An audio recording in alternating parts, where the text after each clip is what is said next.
Hey everyone, and welcome back to another episode of Unscripted with Champagne DeVille, aka Lulu. I think it's been like 3 weeks since the last time I saw you guys, and I have so much to talk about that I had to write it in my book. Okay? I had to write it in my book. And I have to really literally, first off, let's just start off and say happy spring, happy early Easter, happy early Good Friday for those that are out there that are celebrating. I hope you all enjoy. Um, but I have to literally, you guys have no idea how flabbergasted I am by all the topics that I have. Like, you don't even know. Like, I have a whole thing here because I have no choice but to do it because I feel like there's been such a gap. And I just want you all to know that even though I haven't been doing, well, let's scratch that because I've been doing stuff. I've been doing more tutorials for you guys. So you can see that on my Instagram.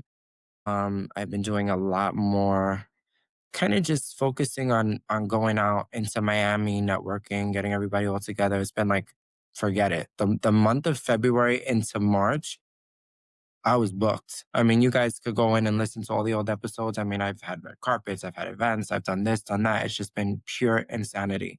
But in the interim, since that all happened, you can all blame me later on my Zeus people out there. I was not watching Zeus at first. And shout out to Erica Mena. She came out with her own show on there, Two Ways with Erica Mena. And let me just tell you something. I'm clocked in. I'm clocked in. Like, you guys don't understand how clocked in I am. In between the cabaret and Erica's show, because I didn't see the cabaret. How's this? Is this like oh, that's just the light. I'm like, did I give myself a blend here? Anyway, I never watched the cabaret, so I had to start it all the way from season one, all the way till season five. And I finished it legit, and I want to say like a week. I binge watched. Like at one point, I was sitting with the joint in my hand, and I was like, it's 3 o'clock in the morning. Like it's time to go to bed.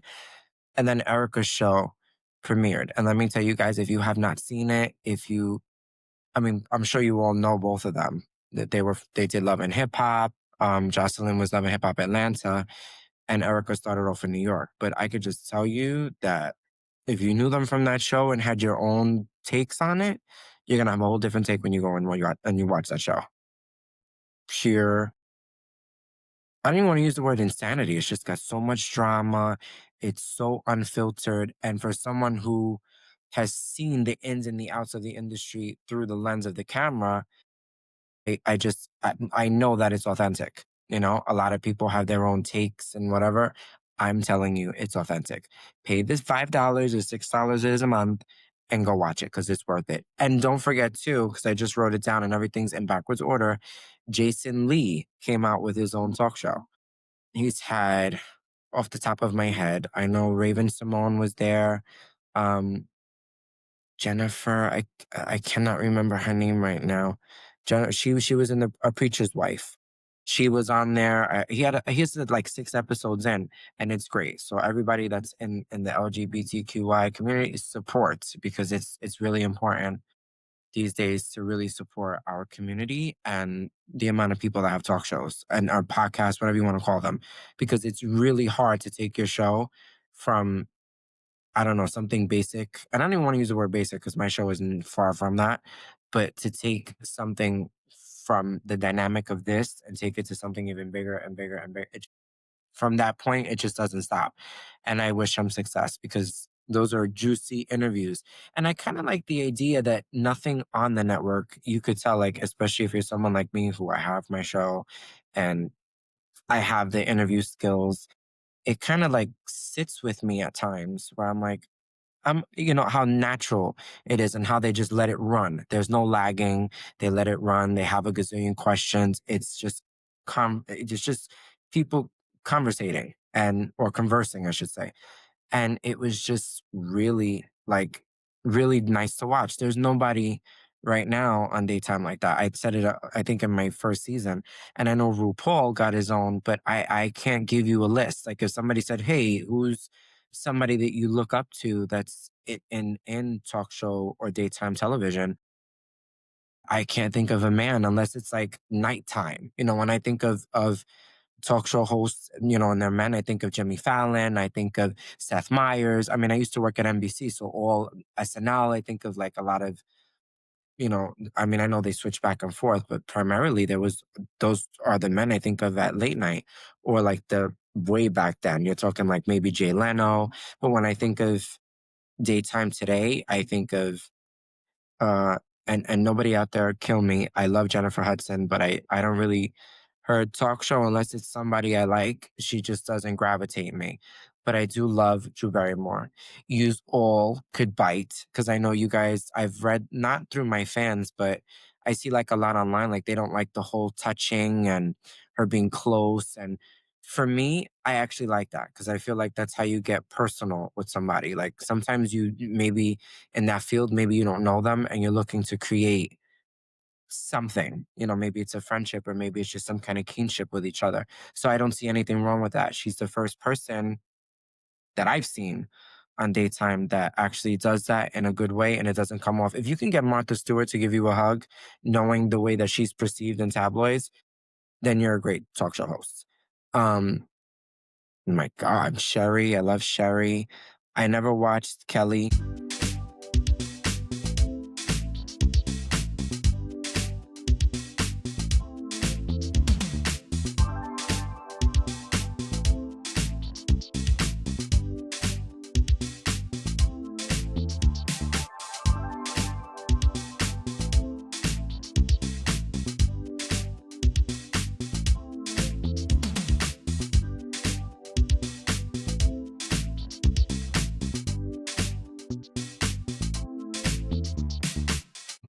I mean, I watched the last time I saw Kelly, it was live with Regis and Kelly.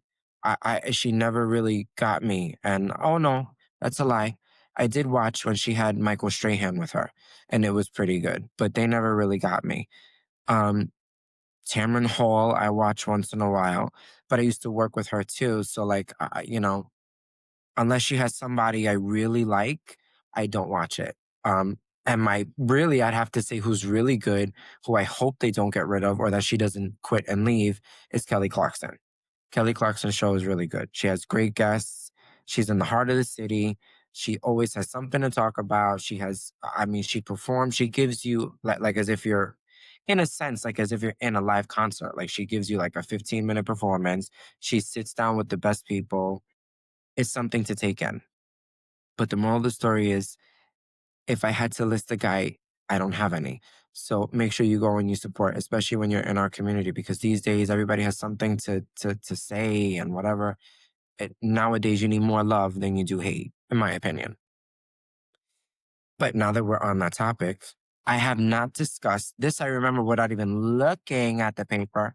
The last episode I did, Atlanta had just premiered, and Atlanta, if I'm correct, I think was off the air for like a year and a half. So I didn't know what to expect, and I know when I did the last episode, I know I kind of, it was kind of so dry. Like I did like a really boring introduction to it, but I have to tell you, and I think it's 4 or 5 episodes in now, and I'm like glued. I think they have the perfect cast. The only thing I really hated is that they started off with Kenya and then they got rid of her. Like, listen, you should have never got rid of her. She's carrying it. And I want to know, more importantly, I want to know where Phaedra is. Could somebody tell me where Phaedra is? They told me she was going to be full time. It's 5 episodes in. I haven't seen her. She's not even holding a peach. Like there's nothing there. I mean, I remember, I think it was Jersey or someone that they waited and then they put them in last minute. But to me, it's like that's noticeable. You can't do the whole thing back then of, oh, let's wait until it's the end of the season for ratings to bring them in. No, no. Frick and Frack is back and I want to see it. I want to see Frick and Frack together already. And I love that Portia's back. The new girls, I don't really know their names. I know the one that's the waffle girl. She seems nice, but she seems like she's a bit overbearing. Let's see how the season goes, because she definitely could hold her own. She's a little overbearing for my taste. Um, the girl Brittany, it's kind of a little too early to tell. She seems like a remorseful, nice person, but as far as I'm concerned, She's starting off real hot in the tracks. And then who is the other one that she's married to the famous guy? I can't remember her name right now. And even her, she's kind of nice, but I just feel like she's not argumentative in any way. Like, maybe she is, maybe she's not. It's too early to tell, but I wasn't digging it. And then Portia's best friend is really good. Like, I didn't know. She used to come on in the past, and I was like, why is she on here? Like, why? Not realizing that you could still be a friend on any franchise and not be a millionaire. That you don't have to be a millionaire to be on that show. That has so changed over the years. And if you guys feel different, please comment, on the show and let me know what you think, because I truly have watched every single franchise from the only one I think I never saw was DC, because by the time I heard about it, it was already canceled. So I didn't want to invest. Oh, I didn't watch DC and I never watched Dallas or Texas, whatever it was. I never saw those two.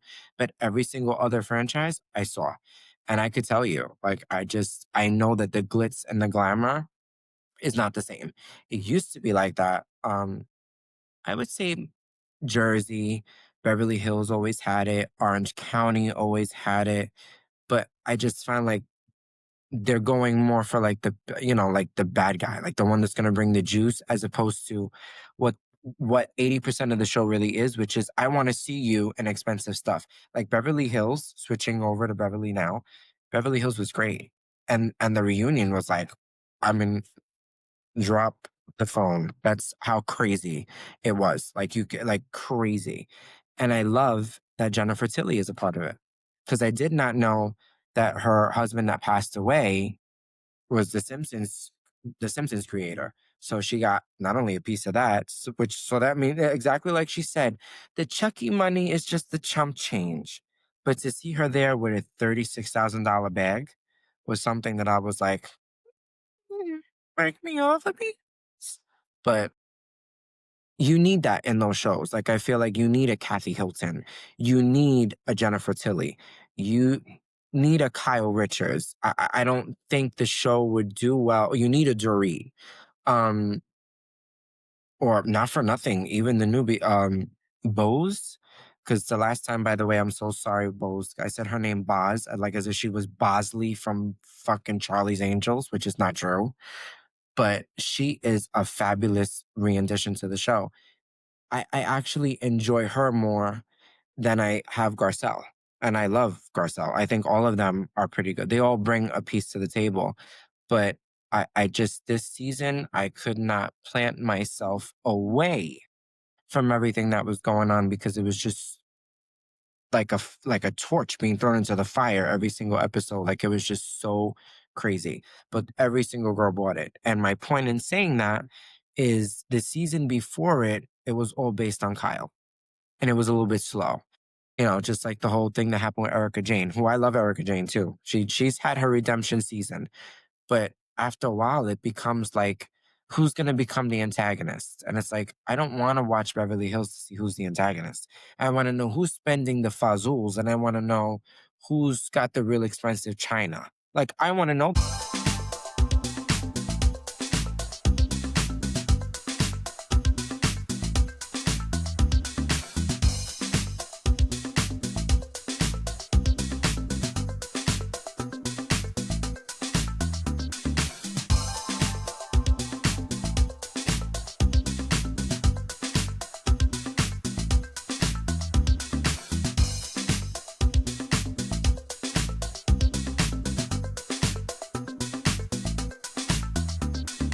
that. I want to know who's wearing extensions, and I want to know who has real hair. Like, I'm interested in that.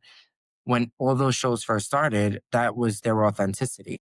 Now it's just, for me personally, it's just a check that's coming in, and they're constantly looking for lucrative ways to reinvent themselves. And really, a lot of them, I think that kind of falls on Andy Cohen. Sorry, because even with having Housewives of Dubai, I enjoyed the whole cast, and I've mentioned it before. I've met them and whatever, and to know that they're not.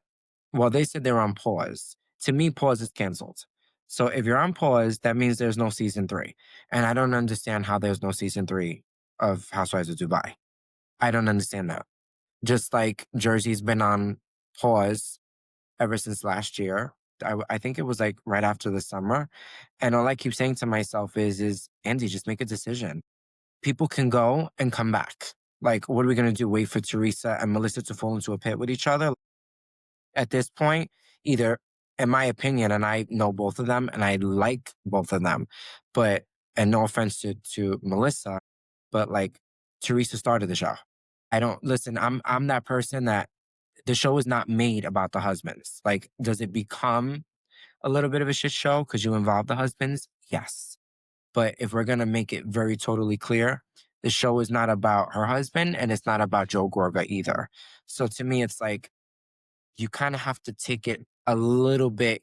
I even thought about maybe them reaching out and dare I say this, I saw Danielle Staub even said something and she was like, I would love to come back. And I was like, oh my God, blow a bomb. But then I said to myself, she's good TV. As much as we have all, and I could say myself because I didn't have the best experience. She's very polite, but she's cuckoo cuckoo. So, but she's good TV. She knows how to, she shows up, she does her job, she gets her check, and she does what she needs to do. So I'm like, why not bring her back in the mix? Why not bring, you're never going to get Jacqueline again, but maybe you could get her sister-in-law, I mean, her sister-in-law. Maybe her cousin Kathy will come back. Maybe they'll, stir something. I mean, I don't think Kathy would ever do it either. But I'm like, there are people that were on that show in the past that would probably give it another shot. How about the girls that the twins that did the show? Now they're all over TikTok. You're not seeing double, you're seeing trouble. And I'm like, I wouldn't mind those two coming back. They were better than Amber and them. And I even know Amber Marchesi, not like that. Like we've exchanged a few DMs, but I wouldn't ask Amber Marchesi after being on one season. I would never ask Amber. I wouldn't ask Dina. I wouldn't ask Caroline. I wouldn't ask Jacqueline because they've all been gone for too damn long. They all have lives and they're all doing their own thing. Teresa's really the only one that's the longest running outside of Dolores, who I love. And I've always said it. If you guys are going to shift it back in gear, there is no show without Dolores. And there's a lot of people that go off like on social media nowadays that it just makes me sick. But I'm like, I just don't understand.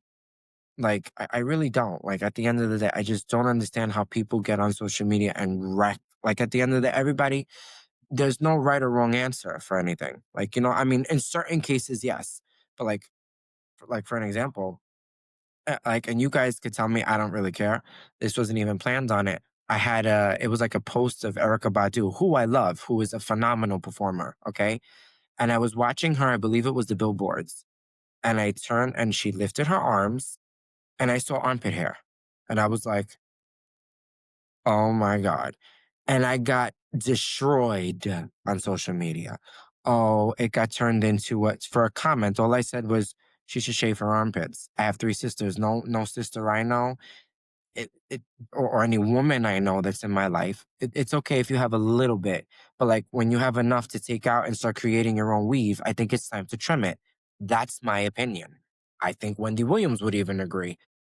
I can't tell you the amount of people that they made it a gender card about me. They made it a race card. I said, what does me being gay have to do with it? And what does being a minority have to do with it? Nothing has to do with it. It's my opinion. If an African American or Black girl decides that she don't want to shave her armpits or her hair's here, that's fine. That's fine. It doesn't mean I have to co-sign it. It doesn't mean I have to like it. So every time I see these things, I ask myself, even my audience, I'm like, what do you guys think about that? Like to me, I feel like back then you could share an opinion and I mean, no, share your opinion. I mean, it's a fucking free country. But like nowadays they take it to a whole nother level. I'm like, you would have made it, you would have thought that I called her like the worst performer in the world or something. I'm like, no, I just don't understand how you could go on a syndicated national television show with 8 million people watching and you don't shave your armpits and you're a multimillionaire. One of the girls even had the nerve to say, well, I don't know why you have an opinion. She could buy you 7 times over. I don't need you. First off, no one's gonna buy me because nobody's selling here, babe. That's number one. But number two, I mean, when you grow up in certain hoods, and that's what I don't like either, especially when you're a minority, you grow up seeing all that stuff. I can't tell you the amount of African American morenas, Black girls, whatever you want to call them, and they say, "Oh, that's gross to do that." Okay, So just because I had an opinion, I'm gonna be fried over it. Why don't you go and scratch yourself on the back of a tree and miss me with that bull? Because at the end of the day, I mean, one of them was like, "Oh, and one that wants to dress." I'm like, "I don't want to dress like nothing." I get the society today has gone left, right, up, and down. I don't care about labels. I don't care about signs. I don't care about none of that. If you're straight, you're straight. If you're gay, you're gay. If you're a transgender, I mean, even me, like I've gotten like not questions for myself, but questions on how I would take them in. And I'm like, I don't care about them. As long as they don't make me uncomfortable, like anything else in life, I don't care. But these are people, by the way, these are people that are on social media, which you know what? Shame on you and stop being a coward. Stop writing on social media with your bots and your zero pictures and your comments. Have the balls to at least have a photo of yourself. Like, you know what I mean? And this is why people in the field today go through so much here, because it's like I'm going to share my opinion, have you demo me, and then carry everybody else's. Why don't you go fall into a tree? Like everybody's human, everybody's not. Everybody has their own opinion of life, their own viewings, their own ways of doing it. Just respect them. You could always just simply say, "I don't agree." Why do you care about if I have red lipstick on? Do I care that you have 14 pimples and a busted face? No. I still treat you the same. There's no sense, now that I'm thinking about it, there's just no sense of humanity anymore. And I think that's something, love and humanity is something that I really try to practice because I really don't like, it's even on my own show, I refuse to do it. I report everything, I give all the hot seat gossip, and I love it. But I refuse to bring negativity into my own world, let alone to the people that listen to me, because it's just not fair. Like, we're not here for that. We're here to have such a good time. But even, let's switch gears. Again, we're still on Housewives because I don't want to keep talking about comments, but I just wanted you guys to know that story because it was berserk and it was just not normal. And I feel bad for those people that are even a part of my community and go through worse. Like they genuinely just go through worse. Sorry, guys, the computer almost saw death. But yeah, it's just crazy. But anyway, we'll switch gears. And now I want to just switch. For those of my people that are in Miami, by the way, because I was mind blown. There's so many places that I go to get not just my eyebrows, my hair, my nails, I mean, you name it. And I went, as long as I've lived in Miami, I never met not one housewife. I never, which is another thing I want to get into, maybe not this week, next week. I mean, I love living in Florida, but I just feel like the only people that have events in Florida are the people that are filming Love and Hip Hop Miami.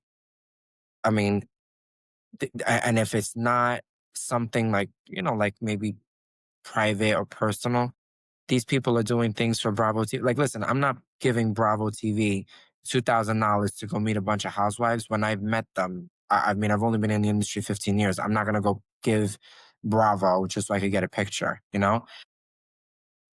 Back to the story, like I said, they just don't have them. Like, a lot of housewives don't do like separate meet and greets or things. And like, not like when you go to New York City.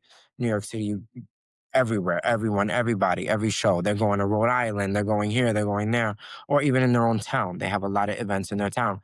So, but I decided to take a journey to Alexia and Frankie's nail spot and everything. And let me just tell you, the best. It's so beautiful inside. I know they're gearing up for a new season soon, so make sure you guys tune in for that. Um, but it's a beautiful spa. When I get there, I still have to go back and see her to do my lashes because I haven't done lash extensions in a really long time. And for a long time I was doing it and I wasn't really losing my lashes, but I just didn't like I cannot sit in a chair for 3 hours. So for all those lash techs that love to DM me, if you could do my lashes in an hour and a half, I could go to you. If I'm gonna sit there for 2.5, 3 hours for you to tell me how your day was, how your grandmother made you food, and how you got certified, I could care less. I mean, and I don't mean it in a fucked up way. I love yous all, but like, I don't have 3 hours to sit in a chair with my eyes closed. Like, it gives me anxiety, like really bad anxiety. So, Um, to make a long story short, she has a girl there who is now starting to do it. So I will be going there soon. And we're going to take content and everything. So make sure you guys stay tuned for that. You're going to find it on my TikTok and you'll find it on my Instagram. They're both at Champagne DeVoe. There's no more underscore. So even for my website, everything is just Champagne DeVoe. So when you type it in, I should be the only person that comes up in the search engine. Because sometimes, even with my show, I get a lot of not all the time, but sometimes I get like DMs and they're like, I can't find the show. And I'm like, there's no way. I'm like, if you type Champagne DeVoe or you type in unscripted with Lulu, it comes up. There's nobody else that has my show. So there's no way that you cannot find it. And it's on Apple, it's on Spotify, and soon I think my last episode I addressed it, but soon when I start, I have a guest. I know I've been saying it for a while, but we've been having such a difficult time scheduling, because I travel a lot. A lot of my future guests travel a lot. So just trying to get the perfect day in to get all the content is what's holding it. But when I do have them, those episodes will be available on Patreon. And then after a week or so on Patreon, I am going to distribute them to Apple and Spotify. So that way you guys can see it. And I'm pretty sure you guys know why. Listen, equipment and everything, it ain't cheap, babe. And a lot of people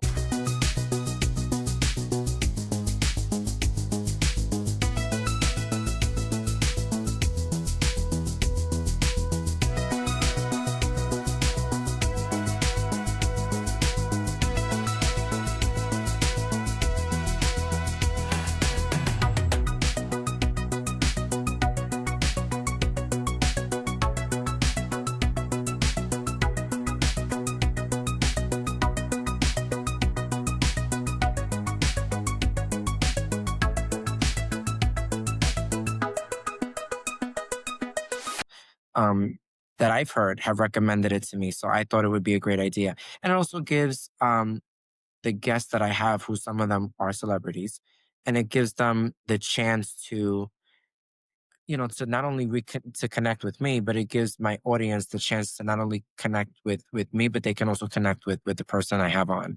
So it works out really, really well. But I also have to mention what else is on my list for today. We went through tyrants.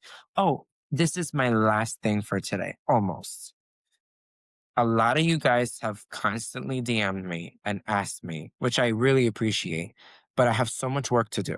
I really do. I have so much work to do with growing community. But I wanted to come on and discuss it because everybody's always like, how did you build it?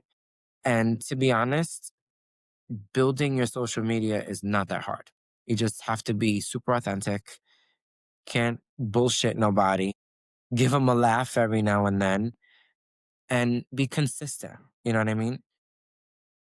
And to be honest, now that I'm going a little bit backwards, when I first started doing makeup, I mean, I preached it in season one and now we're in season two. And I still stand by exactly what I say. If you guys live in Baltimore, Mississippi, I mean, I have people in Ireland, Africa. I mean, I have people in different countries listening to me. And I just feel like wherever you are, wherever part of the world you're in, just be authentic. Go out there. Go to the event. Even if it's someone famous that you love. You know what I mean? And I'm not saying go there and be a cloud chaser, but there's always a door that you have to get through when you're going into the industry. And I personally just feel like if I didn't go those countless nights to introduce myself, to say what I was doing, to give them the approach, it starts off kind of like a business. And then if it turns into a friendship or anything after that, then that's just an added plus. But that's my advice to you guys. Like whether you're a podcaster, a makeup artist, I had someone who reached out to me that was even just a business owner. And I was like, don't shy away and don't limit yourself. You know, create the TikTok. There's a lot of people, even in my own life, they're like, oh, TikTok is a lot. And I'm like, no, it's not. It's something right now that is so like transactional, and it's I mean it's changing every just the way that we look at social media as a whole. I find, especially, like, if you guys are really interested, you guys can let me know and I'll do like a live or something and I'll discuss it more. But like even with my algorithms, like a lot of people are more interested in a video and a reel these days than they are of a photo of me. I didn't know that. But then I've also been told that there are people who get more likes on their photos than they do their reels. So it really is also, I believe, is customized to you. So you have to not only build a community, but you have to get to know your community. You have to know what they like, what they want to listen to, what topics they pay attention to you for. For me, it's always been makeup. I did not realize I'm so grateful for the show and its growth and the amount of people. I cannot thank you all so much for listening and taking whatever time you take, whether it's in your shower, on your way to work, whatever, however you listen to it. I'm so appreciative. But my career started in makeup. So when I take the time to do tutorials, I get flooded with things. I get flooded with skincare. I get flooded with what do you use? Your face looks natural. Da, da, da, da, da. That's the thing, And actually, sitting here and thinking of my siblings, as one of my sisters would say, you have to have I don't know if it's a niche or a niche. Somebody tell me, but you have to have one that you're really strong at, one that you could really nail yourself and pin yourself to the ground with, so you can ground yourself and take it from there and take every opportunity as an opportunity of growth. Like if you go to an event, I can't tell you the amount of events I've gone to, especially recently. I won't go into it, but you'll go to do someone's makeup. You may not get paid the whole thing. There are people who take it all the way to the extent. Me, I look at it as, well, you know what? I just did a solid for a celebrity. I just got a whole bunch of free promo. I just got a whole bunch of free, just a bunch of material to work with to post. Why would I care if I didn't get paid the full amount? I mean, I get it. Like, if you really need it, of course. But I was like, the bigger picture is that video tomorrow can have 4 million views, and then I may never have to see them again. So it depends. And, you have to structure yourself, hold yourself, do things in a way that works for you. Yeah. And never give up. Never give up. I actually posted. If you guys also, I'm also on Threads, so make sure you follow me. I just set up Threads, and I just finished saying. I can't remember what I said. It doesn't matter if you get 5 likes, 10 likes, 50 likes, 100 likes, 100 views. A view is a view. A like is a like. It's that simple. It's not something to be overlooked. It's something for you, I guess, to kind of internalize in a while, and in a way, and then you can celebrate it as you're taking it all in. And that to me is most important. And how do you guys like my setup in the back? I'm getting ready, by the way. I know there's a shitload of music out there. Like right now, I'm addicted to JoJo. I've been playing JoJo's new album. I know it's a few months old, but I'm addicted to Ariana, JoJo. I've been playing, you name it, I've been playing it. But now it's my turn. So hopefully by the end of this summer, you guys will have something to hear from me. Like I said the last time, you guys didn't even know I had a vocal cord or a string, but you guys will know when I play it during the summer. I've been doing so much without giving it away. This book, which you guys know, has recipes. This is my everything book. Is you name it, it's in it. I set up topics. I have recipes. I have you name it. It's the book of life for me. It's just easy for me to use, and I can compose myself. But it's just a beautiful feeling. But I'm glad you guys tuned in. Make sure you like this video. Make sure you subscribe to it. Make sure you go to my Spotify and Apple, follow it, leave a review. Reviews help it tremendously. And don't forget that every time I get on this damn thing and I do it, it's not just for me, it's for you. So make sure you enjoy and let me know.